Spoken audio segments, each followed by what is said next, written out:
interesting panel here. This panel will be done in English, so that we can include everyone. And if we talk in English, we usually try to open up our scope from Germany to other parts of the world. Nevertheless, our main topic is the future of legal cannabis in Germany, and we brought together a really interesting crowd of people. And again, it's just a male round, and I'm a bit shocked. But nevertheless, there will be others coming up. And we want to discuss what is the future? How can legal cannabis look like in Germany? And we got some experienced people from the Netherlands, from Switzerland, from the US, but also, as you heard, Jürgen with his experience here, and one of the most professional and insightful lawyers we have in Germany on that side. But I would ask at that point, because usually I just introduce our guests, but because we have such a deep knowledge, I would love everyone to give 3-4 sentences about your experience dealing with cannabis and legal cannabis, and introduce yourself. So maybe you can start with Niels. Let's see whether it works. Does it work? Yes. My name is Niels. I'm a partner with Bird & Bird in the Frankfurt office, so a lawyer.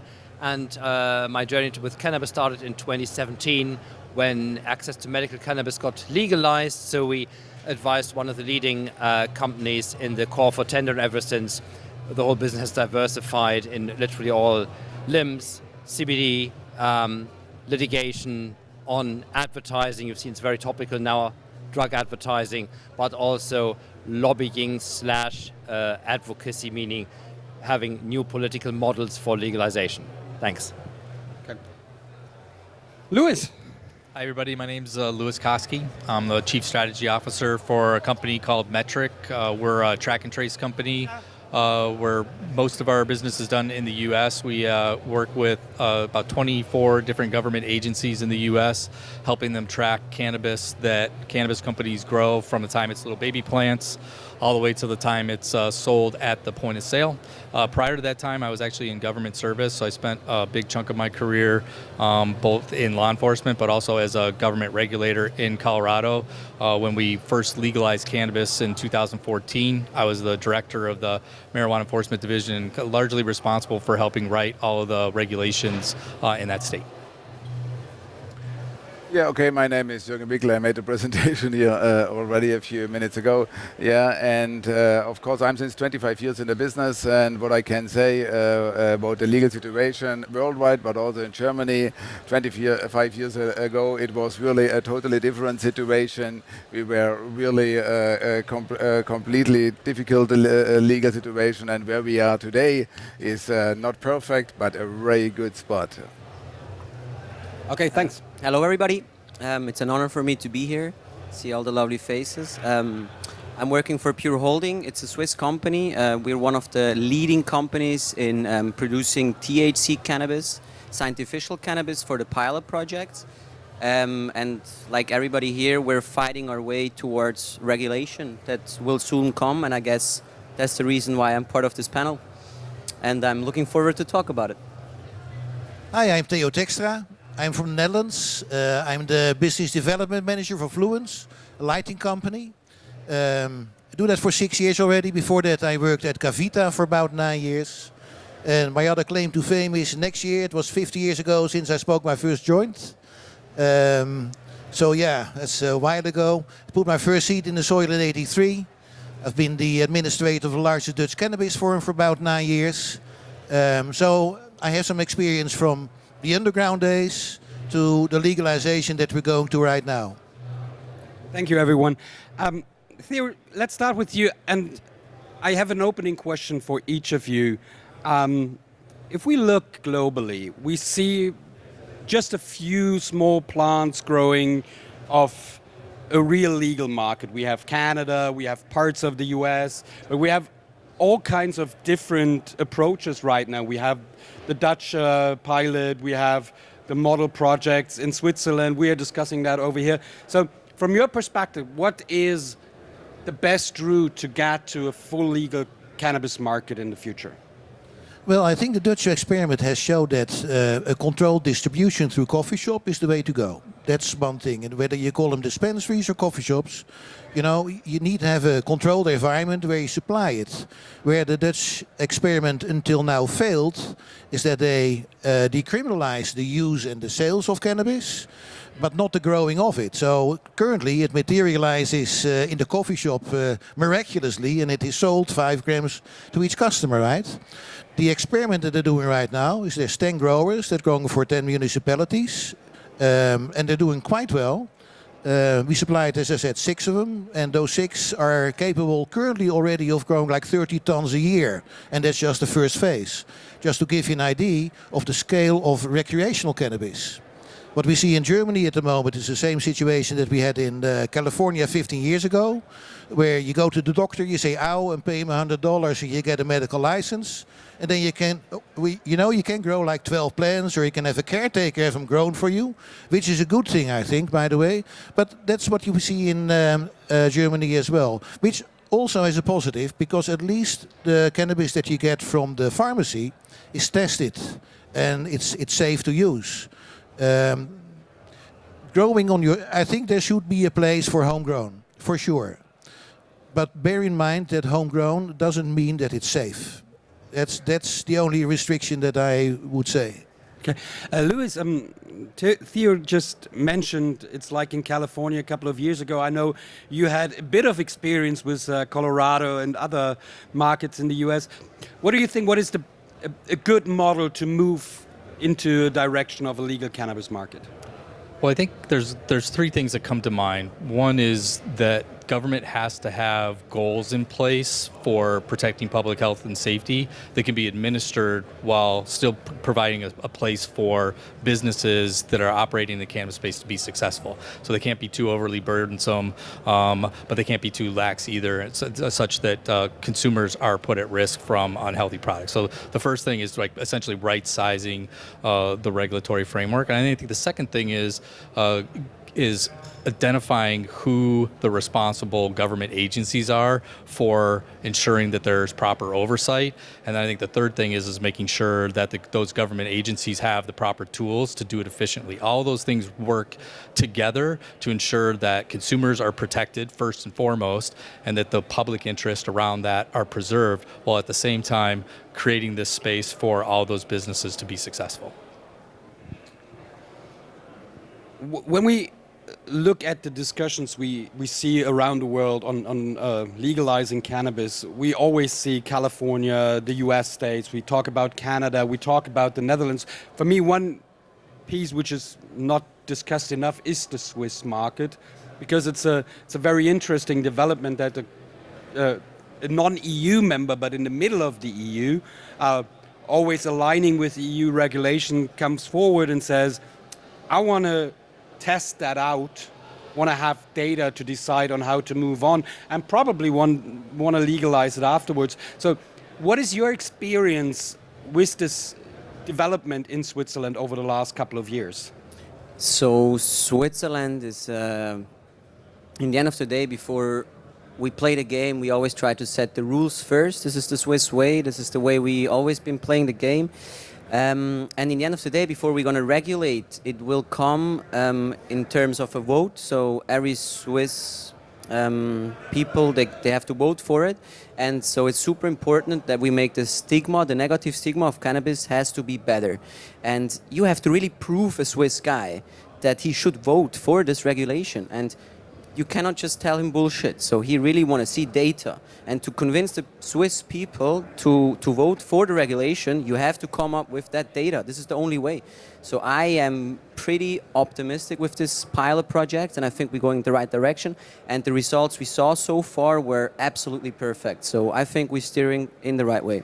But I would have a follow-up question on how did Switzerland come to a point where they were more bold, more proactive than, for example, the German government with this legalization?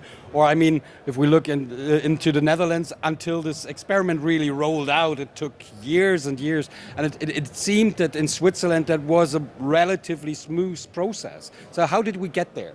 I mean, one thing in Switzerland is that CBD we can grow since 2016, and we have a threshold. We can have until 1% THC in our CBD flowers, which basically opened up a legal industry, and we don't have to wash our flowers with solvents. Just to have the 0.3 EU threshold, we can actually grow really fire CBD genetics that has 0.8, 0.9% THC. You feel some effect, and I think also the government saw that it doesn't make any harm. It's kind of an industry. It pays jobs. You can make taxes with it. And so it kind of opened up the way for the industry and also to proceed the approach, yeah.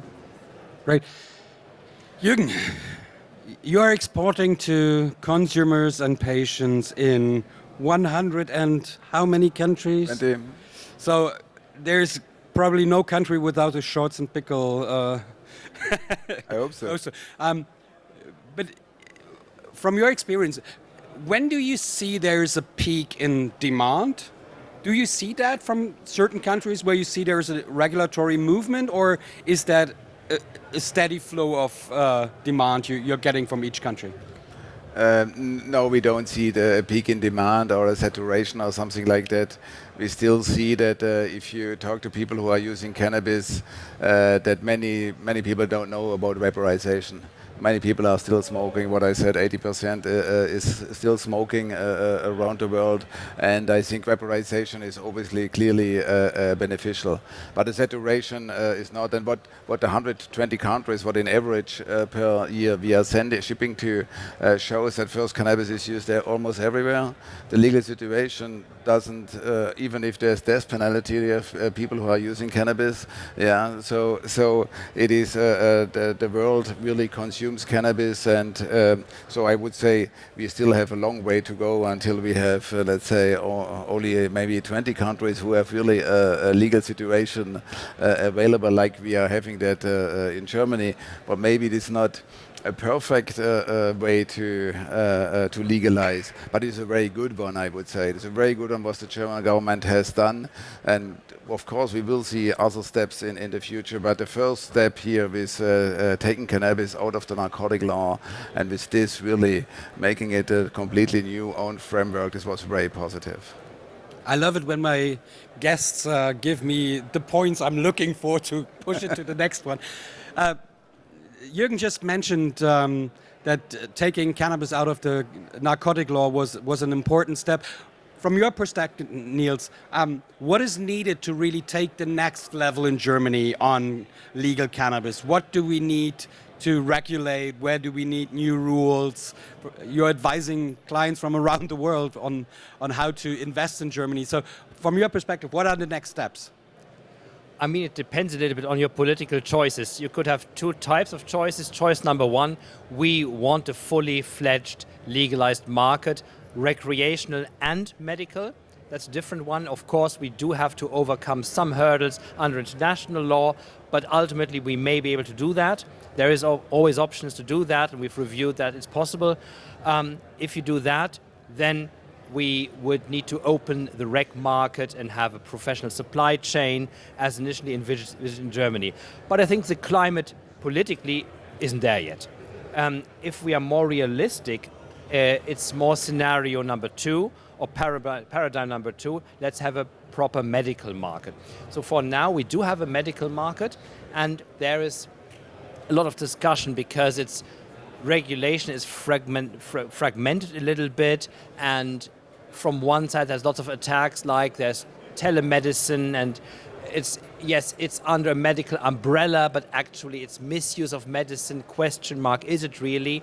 And I think if we want to consolidate this market, we would need to create a market that is, let's say, consistent in itself. So yes, telemedicine is fine, and there's no way of saying telemedicine is a bad thing at all, because the future of many of the things that we currently do is digital, and saying that digital medicine doesn't work, that's nonsense. But I think there's some minor tweaks for the law to make this market more consistent and to showcase to everybody in the political arena that it is actually medical cannabis and nothing else than that, and a consistent system that there is no misuse, and that the system as it stands is generally good. I would have a follow-up question on that later, but I wanted to ask Louis, if we're looking at the ratio patients versus non-patients, consumers in Germany, but also with all your experience from the US, we always have this discussion if somebody who's using telemedicine or something is a patient or not. Who is the one who defines what is a patient?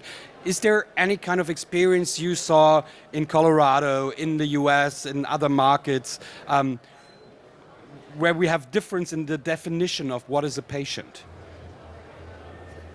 I think so. Everywhere I've been, most often patient is determined by the types of ailments that are allowed, right? So it's either like serious debilitating diseases or other things that are a little harder to diagnose, like sleep problems or chronic pain. In the U.S., the latter category are the ones that really drive patient numbers. So the less ailments that you have, the more critical those are, or less likely, or like less numbers that are involved there, the less patients that you have. So sometimes patient or medical only programs have a really difficult time getting off the ground because there's so many limitations and there's so many hurdles to getting in. Then, like second to that is just like how many doctors are actually willing to recommend cannabis as a potential solution or something that would help remedy their ailment. So those two things are like probably the ones that drive the patient numbers the most. What we do find though, which might be interesting, is when you have like a fairly robust medical program that has a good number of patients to it, if you add in a full rec market, the patient numbers actually go up initially for a period of time, and then and we know this by how much product is sold, especially in our system, and then over time that just trails off as the retail market or the adult use market starts to provide the same types of products that patients need to treat their ailments. Thank you. The three of you build kind of, or are part of companies who are built around either producing products or having, let's say, products which are needed for using cannabis or for growing cannabis. From your perspective, especially you, Theo, is it wise to build today a company which will focus on a future legal market, either in Germany or somewhere else, to really find ways on how can we earn money with these kind of developments, seeing that everywhere in the world, everybody does it some kind of different and we don't know where it's heading to? Well, if you look at the situation in Germany at the moment, I don't think, given the political climate, coming years, a lot is going to change, right? But if I was an entrepreneur and if I would have money to invest, I will not get a license currently in Germany to grow legal cannabis for recreational use. But I can start a club, right? And if I start a club, I can also start what sort of a dispensary to give out the cannabis to my members. Because I think it all rotates about the distribution as well. If you position yourself well for distribution within the market, and control of the distribution in the market and create a brand around that, I think you have a good chance of, when the market is ready, to roll into a legal market. But we have to wait for the EU. Everything depends on the EU because we are all doing experiments. And that's a good one for legal again, I suppose. But basically, in all the conferences we go, talk to your representatives in the EU, because they have to regulate it first and legalize it before we can get off these crazy experiments and start legalizing it. But there's one thing I would recommend to every country who does it: don't give out licenses like that for free, and so you have like hundreds of growers, because that does not work. We saw it with CBD in the Swiss market. We see it in several states in the United States where the prices are dropping and companies are not surviving. There has to be some regulation at least. Prices are dropping. I think that's a very good question to push back to Jürgen.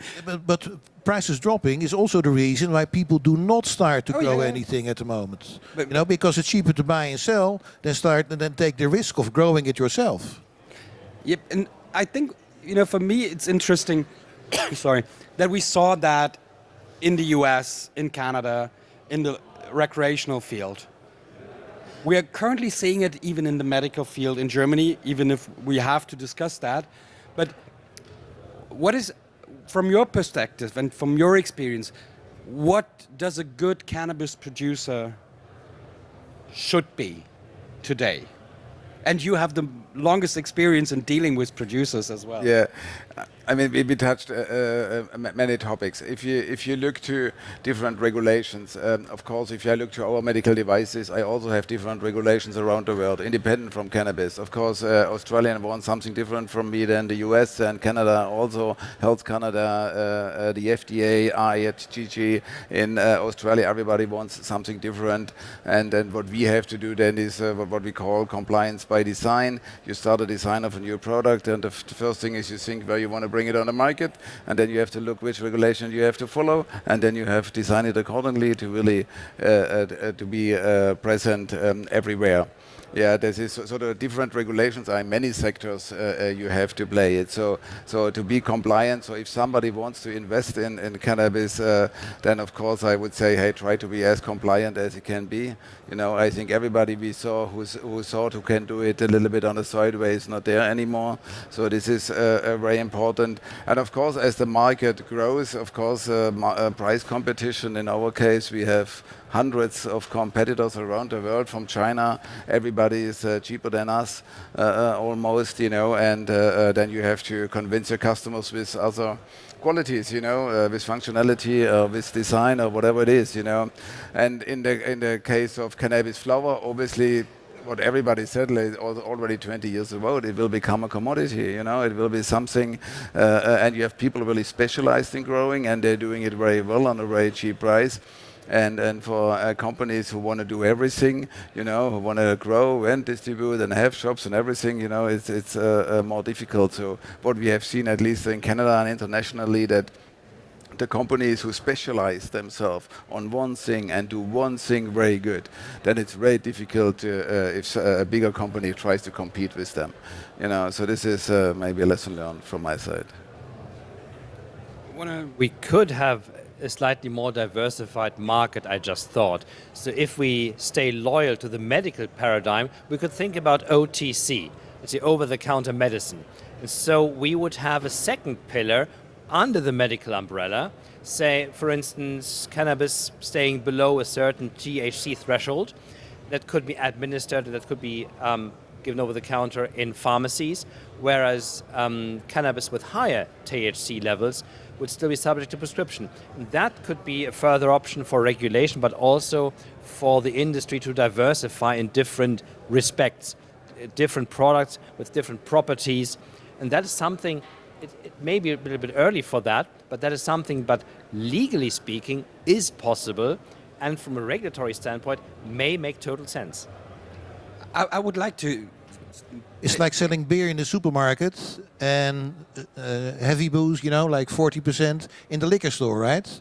But you can still get very drunk of beer, right? Even if it's a small percentage. Takes lots of time, though. But Niels, I would like to touch that point a bit more in detail, because we had this kind of discussion about OTC recently here in Germany as an additional opportunity. And the moment we started that discussion, everybody rushed around and said, that's impossible. I mean, that's a German reaction on anything. You know, first step is it's impossible. You can't do that. But you just said, you know, that might be an opportunity. Is there a legal path to that? And I know you dealt with it, and you don't need to give any legal advice or deep insights, and you can't. Absolutely fine. Yeah. But I would love to hear more about, is there a pathway to that? There is a pathway to that. That's perfectly lawful, perfectly possible, depending on some factual determinations to be made. So in the law, we do have something that we call OTC switch. This is currently not possible for cannabis, so would require legal change, but it is possible for other drugs. And that relies on a medical risk assessment. And if cannabis would undergo this risk assessment and we reach a conclusion, for instance, below a certain THC threshold, there's less or almost no risk of addiction. If I'm not a physician. So if we were to reach such a conclusion, then we could apply the rules for the OTC switch and apply them to cannabis. We would, of course, need to change the cannabis law as it currently stands. But the question in Germany is that possible from a constitutional standpoint? And we could almost turn the question around by saying, well, absolutely, because doing the contrary, saying categorically, no, we can't do it because it's cannabis, that would be a problem under the Constitution. Because for manufacturers of other drugs, there's what we call a claim to an OTC switch if the conditions are met. So I'd put it that way, if certain requirements are met, the Constitution does not at all stand in the way of an OTC switch. To the contrary, it rather advocates in favor of it. Thank you, Niels. Marc, in Germany we started the discussion on a cannabis law in 2022 when at that time new government came into charge, and the drug commissioner of the government started a hearing, and we had, I don't know, people from around the world coming to Berlin discussing that topic. And we all said at that time, you just have to be bold and move ahead and realize the legal market. And all we saw in the end was, and that's not my opinion, it's quotes we saw out there, was a pilot program, which is still not working, but we're hoping we're getting there. But you are in the middle of it. What would you say is the most interesting outcome you already see of Switzerland doing that? I know you're collecting a lot of data. Please give us a bit of more insights. Sure, like the point I already mentioned is 100% the negative stigma. So you can really prove with data that people are not consuming more when they can buy it legally. They can buy clean stuff. They have less problematic consumption patterns, etc., etc. So very good outcome. And one of the most important things that I see is now we have roughly 15,000 study participants, women and men. And you cannot ethically send them back to the black market. It's not possible. It's ethically not possible. So you cannot say as a government, now they can buy it legally, all tested. Oh, now the pilot's finished. Now you have to go back to the black market. Bye-bye. So this puts on so much pressure to the regulatory framework. They cannot not regulate it now. It's no way around it. It's ethically not good to do so. So I think this is one of the most important things. It really puts on pressure.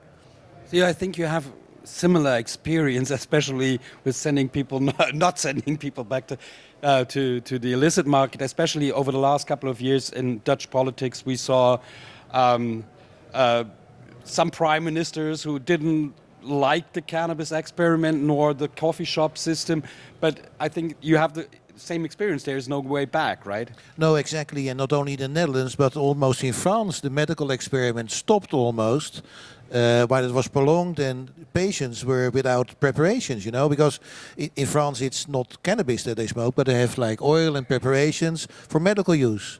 But yeah, it depends on the politics. Who's in charge? If it's a right-wing government, then they're likely not to like it. If it's more progressive, they're likely to like it. But you got to be dependable as a government, reliable as a government. You got to stand behind your decisions.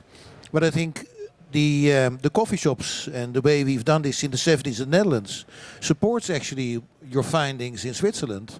If you, for example, compare the use of cannabis under minors in the Netherlands compared to France, we're much lower than France. It's much less used than France actually. But why then comes that? I hear from politicians all the time, we don't want to have a Dutch situation. That's something I still don't understand and would love, if you say... Well, I understand it in some way, because all the cannabis is grown illegally. And by making cannabis growing illegal, you drive it into criminality, right? And that's what the Dutch government actually did, and it's their fault. Because if they had taken the last step in the 70s, which all the advisory committee said, you got to legalize the cultivation as well, otherwise the experiment will fail and it will go into the underground. That's exactly what happened. And then what happens in governments like 10 years ago, they started drilling down on home growers, for example, who provided the cannabis to the shops. With those disappearing, it's the criminals who pick it up, because it's a low penalty. I mean, maybe you pay a few thousand euros of fines, but it's a low risk to grow cannabis, while it can be very profitable. So it has to be taken out of that situation. So if they refer to the Dutch situation as cannabis everywhere available, I don't agree with it. If they refer to it as the Dutch market where cannabis is grown illegally and we have a lot of problems with that, because we do, then I agree. Louis, we just heard here also it depends on the government. I know you had some experience with that, but one thing which strikes me a lot is that we are having these discussions around the world for years now. We have experience in Canada, in the US, in the Netherlands, everywhere for more than a decade now. But we're still facing this huge stigma, especially with political decision makers. And I mean, you were very close to the process in Colorado. How do we overcome that to really change the perspective on cannabis is not, I had today somewhere, plutonium. So you know these people. Tell us how we can solve this system. I used to be with the government, so I can help out with this maybe a little bit. But I think so. First of all, I think to a large extent, government has been all over the map in terms of how they want to approach it. Believe it or not, a lot of times government officials want to have some level of ownership in some way to distinguish their programs from other things that are going on in other jurisdictions. But when we talk about trying to overcome the stigma, I do think a lot of the research in the U.S. would suggest that the stigma has died down quite a bit, and I think there's a lot of value in on-ramping businesses that are either operating illegally or in a gray area of the law, and on-ramping them into a regulated framework. And then even then, it's just on-ramping them in is not quite enough. I think I heard Marc say this earlier, which is something that really resonated with me, which is data is the most important commodity to have on hand to be able to show and demonstrate that the industry that's being regulated is also serious about having a credible regulated framework, and that they also care about customers, and they also care about ensuring their safety when it comes to providing safe product. The biggest companies are building really significant brands, and those brands have value to them, but it's also there's potential for those brands to take big hits if consumers are getting sick from the cannabis. So I know this is a little self-serving because I work for a company that collects a lot of data in the supply chain. We collect data from the time a plant's a little baby plant, all the testing data, how much was yielded from plants, how many products were produced, what products are being purchased by consumers, and what all the prices are for all those things are all captured within our system. And so we have that data, but that data has the ability of providing comfort to the electorate writ large that votes for, in some cases in the U.S., for legalization, but it also gives people a little bit more comfort that there's actually a set of regulations that are in place that have requirements, and that there's oversight and data to demonstrate that the market is operating in a credible way and that consumers are protected.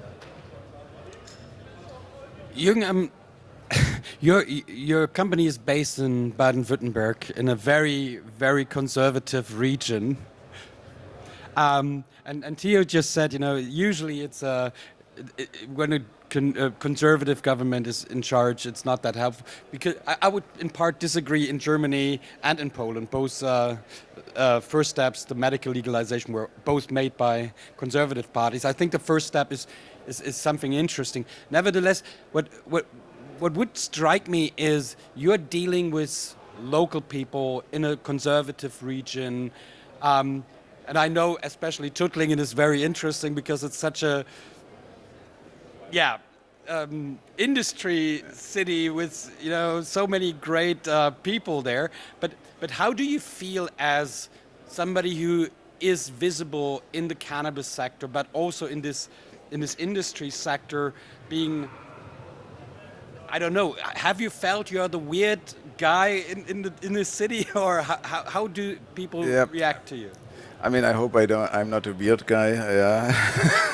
Yeah, but I don't think this is the case. But of course, you see it that you have a part of the society, maybe the mayor who has some restriction, who don't know how to deal with you, more or less. It's more insecurity that he does not like you, but he doesn't know about cannabis. He doesn't know what this really is. Is it really legal? Where's the money coming from? And why they are successful? If it's not. And maybe 25 years ago it was worse for us. Of course, for us. The step towards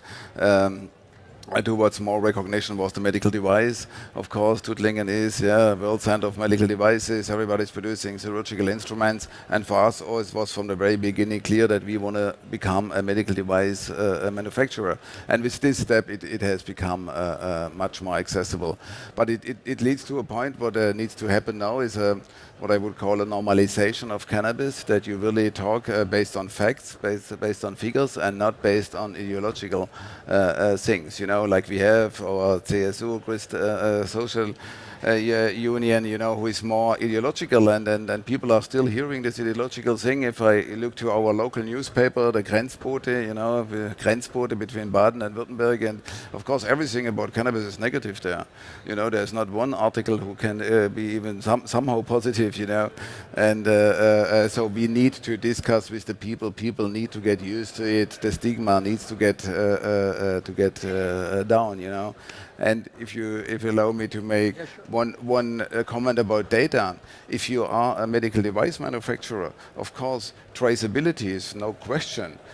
From every device you get back, exactly when you purchase the parts, when they came in, who has built it, with which results it left, to who you have sold it.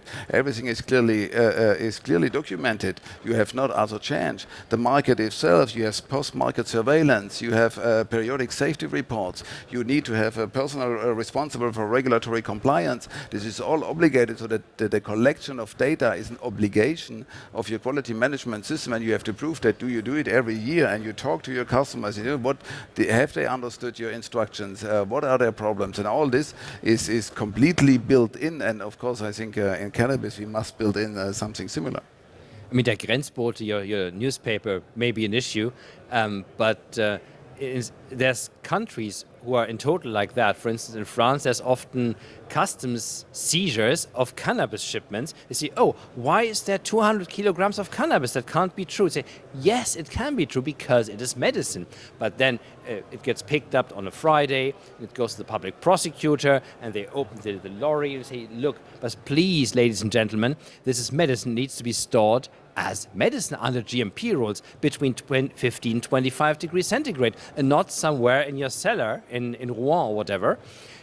Why? So because it is medicine. But we still need to do some work with der Grenzbote, but also in France and elsewhere, to show people it is a medical substance. Here it is not even a narcotic. It has been taken off the list. It's just a drug like any other. But if you say it was taken off the narcotic list, and I think that's a pretty unique move we saw here, do you think that's a blueprint for other countries to move ahead? Because at the end of the day, the discussion we will always have, is it compliant with the EU, with the UN narcotic regulations? But this opened up the opportunity to build an industry as it is right now. So do you think that's something we could copy in other markets as well? Absolutely. I think if we perceive it as medicine like any other, as a substance having certain properties, or two substances, THC and CBD, this should be perfectly possible in other countries. I think those countries need to gather more experience and have their trials, like in France. Once they are satisfied that it has a therapeutic effect and impact is valuable, then the logical next step would be to remove it from the list of narcotics. And at the beginning, you can make it subject to similar requirements in terms of storage, not totally identical, but similar documentation, track and trace, and others. That would be a much better option, by the way, subjected to track and trace completely, have a complete documentation chain, much better than having it under the narcotics rules, also for other countries. By the way, there was one discussion Louis and I had with the German government a lot of time to say, let's build a national track and trace system, so you have the data, we can prove you what's right. That didn't happen, unfortunately, but it wasn't that surprising. But Louis, you wanted to comment on that? Well, I would just say to the latter part, it's not too late. We can still probably do something will do. at some point, you know, and hopefully as the law evolves, that opportunity opens up itself again. I just wanted to, we talked a little bit about track and trace, and thank you both for your comments on that. The one thing I would like to add is, track and trace is not just something to make government more effective. It makes industry more effective as well, because they can demonstrate compliance. And we've seen this a lot in the U.S. as well, especially like when there's lack of clarity on products sometimes. Like even some of the product that's grown from hemp and CBD products is somewhat indistinguishable sometimes from cannabis products that are being moved around the country. And you know, I mentioned earlier, as a member of law enforcement before in my career, and I still have a lot of law enforcement contacts and have done a lot of work with them in the cannabis space. And one thing that I hear consistently from them, from country to country, state to state, is, especially after legalization has occurred, is just tell us what's legal and what's not legal. And if you have a proper system in place where they can readily distinguish between product that's medical cannabis that's being moved into the country lawfully, and they have a way to be able to verify that really efficiently, it ensures that your supply chains as cannabis businesses are more secure as well, because you can be somewhat assured that as you're moving cannabis from one location to the next, that any law enforcement or customs official that sees it is going to recognize it for what it is. And I think we heard today on a couple panels that counterfeited products is a huge issue. And if you have the right information on those, even the counterfeited products can be identified as lawful or not lawful based on the overt and covert components of a traceability system. Thank you for opening up the question about the illicit market and law enforcement. I mean, and I would love your experience in that. So when we look at the legal market like Canada, one of the biggest issues they are still having is that there is no enforcement, or not enough enforcement fighting the illicit market. That I think still have 40% of the consumed cannabis comes from illicit sources. In Germany, you know, everybody who's criticizing the telemedicine and stuff like that says, you know, that's the legalization through a back door. But if we're looking in reality, we have a minimal number of users or patients really using that way. The majority of people are still consuming from the illicit market. What is your experience on the role of law enforcement and really being clear on what it means to fight the illicit market after you have a way to a legal cannabis source? Yeah, it's an interesting question, because, you know, they're just executing, right, what the politicians think they should do. My experience is that it's really up to local municipalities how police actually operate. Somebody can go for a judge and can get a fine of 5,000, and other one, you know, goes out free with a different judge in a different area. So there's a lot of inequality at the moment. How these things are handled, which is a really bad thing. But what we see, what they try to do now is, listen guys, there's legal cannabis available. So we're going to really crack down on illegal now. That's a consequence of getting legal as well. Do you see them cracking that? I mean, for me it's really interesting, because I had a lot of discussions with Canadian colleagues who said, the Canadian law enforcement said, well, it's legal now. Not our problem anymore. No, that's not the case. I do think that the police will crack down more on illegal while you know, the legalization takes place. And there's one thing I should add to the previous discussion, because in the Netherlands we got something as soft drugs and hard drugs. So we got a classification of drugs, right, where the soft drugs have less impact and are less dangerous. So it's easier to deal with than the hard drugs. In a lot of countries, cannabis is still the same as heroin or cocaine or LSD or whatever, you know. So making that distinction is already a first step to make it easier to legalize. We're coming back to the descheduling discussion we just had. Exactly. How do you feel is the acceptance in Switzerland from legally grown cannabis in the pilots? So how big is the interest versus the known sources from the illicit market? So I want to add first also to your point, like I also see the same, like police should not get stoners busted in the streets for 5 grams of cannabis. That's not the war on drugs that we want. Like how you can really beat the black market is regulate it, finally grow the balls and regulate it and not just look away and let it happen, you know, and inform the people and prevent the people and, you know, make something with it. I mean, when I grew up in Switzerland, man, we used to be scared. We used to hide for smoking joints in the streets, but it kind of switched. Now they tolerate it. You can have 10 grams on you. You cannot consume in open places, but meanwhile I can smoke a joint wherever I want, and it's all cool. So I think that changed a lot back when I grew up. But like you said, like the only way how you can really beat the black market or compete with it is regulate it. Have the balls to do something about it and make the law that the black market, that you compete with the black market. If you're going to regulate it like, okay, we can only have 15% THC in flowers, everybody will go back to the black market because they have better THC flowers there. If you want to regulate it properly, give the people what they're used from the black market. Other way, you will always find people going back there, you know. So that's, I think, the 2 weapons that you have to make. Before I move to the last piece we want to discuss, I wanted to take that.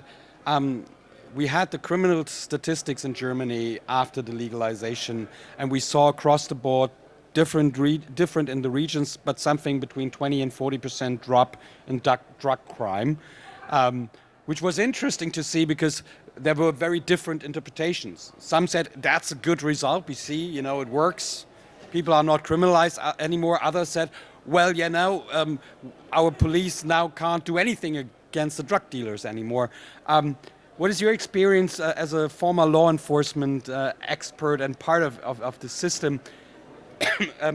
Does that really affect the ability of law enforcement to go after the illicit market if we don't fight the small cannabis users with 5 gram? Yeah, so my experience has been that during pre-legalization, during that process of getting to the point where you legalize, a lot of times law enforcement feels somewhat alienated from that system.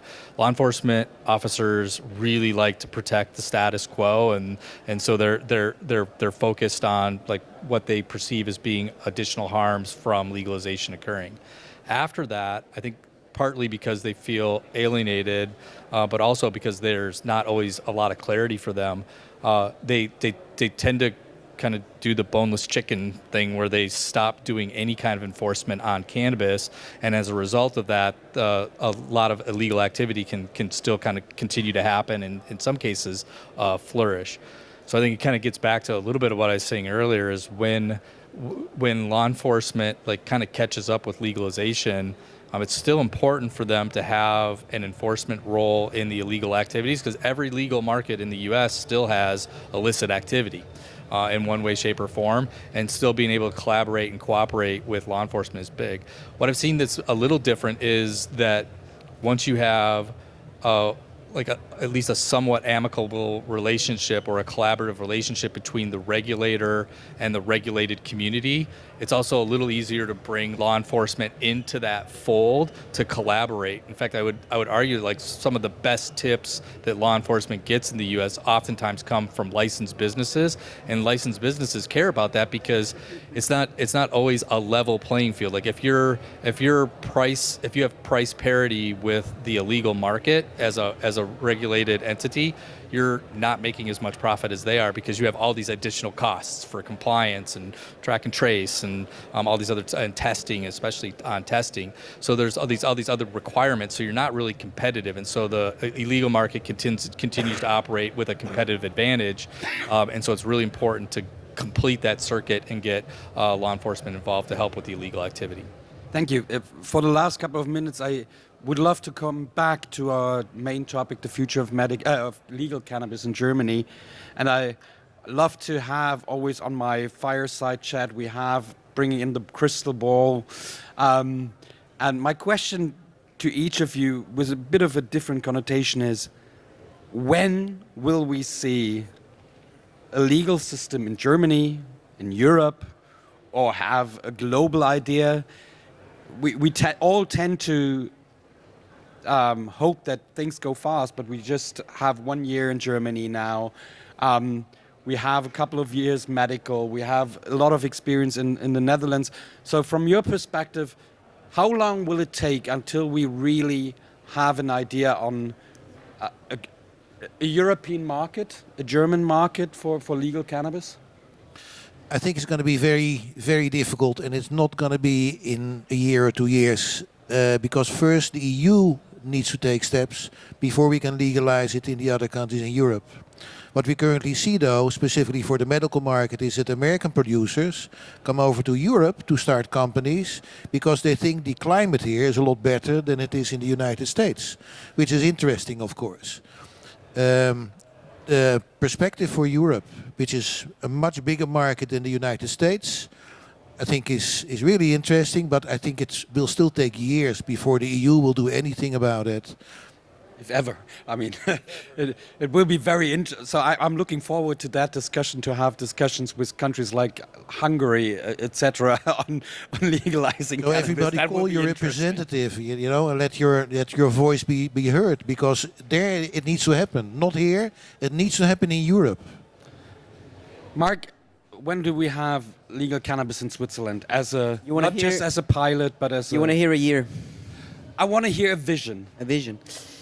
So my expectation is 2030. 2030, I think the first recreative consumer will go in a shop, licensed shop, and can purchase legal recreational cannabis with THC. In a couple of months, we should have the first draft of the cannabis law in Switzerland. Like it is in politics, it always takes longer than we thought. My first guess 2 years ago was 2027, but I think 2030 is pretty realistic. Yeah, But that's Switzerland, right? Not Germany. only Switzerland. Yeah. The question was Germany. Sorry, this was only Switzerland. In that case, it was Switzerland. Because And I hope okay. it will have an But impact. I would push the German question to Jürgen. When Yeah. do we have a legal, or do we already have one? Also first of all, the actual situation is pretty good. You know, and the actual law I also find pretty good. And if you look to the telemedicine who is available, it's also pretty good. You know, you can order here online, and of course you are not a patient, but it's legal to have it, it's legal to consume it, it's legal to grow it, and the big problem is that you get it from the pharmacy. I don't know. So I think the actual situation is very good. If you look back the last 25 years or last 30 years, it started with in 1996 in California, making it medically legal. And then it gets step by step by step, but it's very slow. This is a clear experience. Germany, 2017, medical, 24, then recreational. So it's many, 7 years, 10 years. These are the years we need to wait. And what we, at the end you need really is acceptance in the society. You know, we need to convince people that this is a good industry, you know. And then if you look to the black market discussion, if you see the Mary Jane here today, if you see how this can look like, this is not a black market here. You know, everybody here is employed, everybody here pays taxes, you know, so, and we must go on with good examples, good discussions, convince the people, you know, convince so that if you have really an inquiry, a public one, you should have 55%, something like that, in pro-cannabis, and then you really also can see the next steps. How long does it take? I mean, to 2030, I would sign it immediately. Louis, you had this kind of experience. How long it took? Yeah, it always takes longer than you think it does, with some exceptions. So when I first got brought into the Colorado Medical Marijuana Enforcement Division, which is an agency that was just founded, I asked my boss, I was like, hey, does this mean we're going to probably legalize soon? He's like, it won't happen in our lifetimes. 2 years later, we legalized. So as soon as it legalized in Colorado, we were like, wow, this is going to happen kind of fast across the country. And then it'll be like 2 years and the federal government's going to have to legalize. I sit here today 12 years later and we still haven't legalized cannabis. So I would say, like, if I was a betting person on Germany, I do think it can act as a catalyst for change. Honestly, I think it would have been a much better or big, like faster, or like a better, like a more effective catalyst had they just said, potentially, like, we're going to go ahead and legalize and take on the consequences. I know Czech Republic was looking at doing something like that. maybe I feel that way because in the U.S., Colorado and Washington, a couple of states basically said, hey, we realize this is illegal federally. There's going to be a lot of states around us that are upset, but we're going to go ahead and kind of chart our own course and be a laboratory for democracy.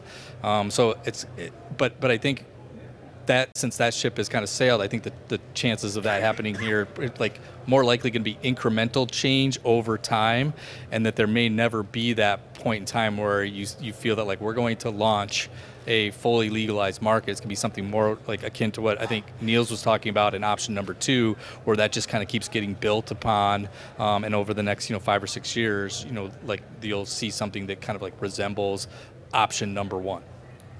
Incremental change is a great buzzword, I think. So lawyers love justice by procedure. Lawyers love procedures, and let's think of policy as a procedure and as a discussion. So we may have OTC in a couple of years' time for certain indications which are not so serious, not so heavy, like standardized indications, like headaches, whatsoever. Let's say that's 2026 or so, 2027. The next step is let's have a nationwide pilot for 5 years. We can put that in the law.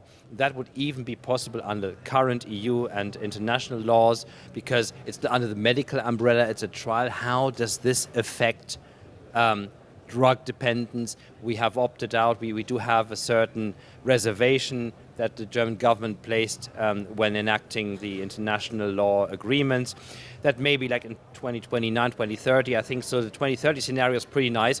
And then at the end of this procedure, we may have a real legalization or something similar. Yeah, that concludes our round. I just wanted to thank all of you, especially for your insights on what it means to deal with politics, and it takes longer than we expected. We started working on this cannabis bill in 2019. The first steps with the Green Party at that time, then the election came, and that we were lucky that we got it through at that time. So that was a pretty quick process, but it was also always the goal to have the genie out of the bottle, to have a system which you can't go back to, and then have the incremental steps in the future.